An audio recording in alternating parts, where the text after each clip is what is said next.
বিএনপির খেলা এখনো দেখেন নাই। আমি শুধু ডক্টর ইউনূসকে বলবো, এই বছরের মধ্যে জনাব তারেক রহমান সাহেব প্রধানমন্ত্রী হবে।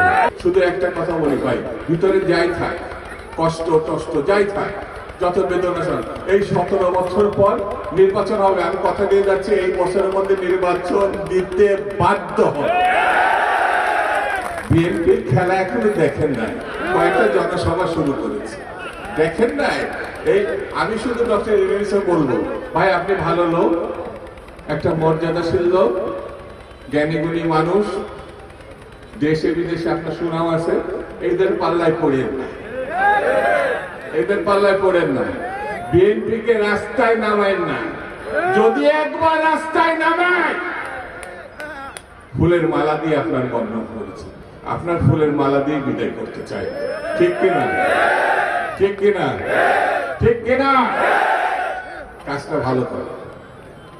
আরে ভাই, জিয়া তো এমনি এমনি রাষ্ট্রপতি হয় না, বেগম জিয়া এমনি এমনি প্রধানমন্ত্রী হয় না।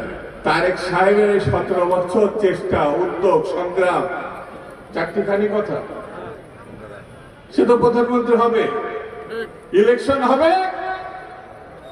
এই বছরের মধ্যে জনাব তারেক রহমান সাহেব প্রধানমন্ত্রী হবে, প্রধানমন্ত্রী হবে।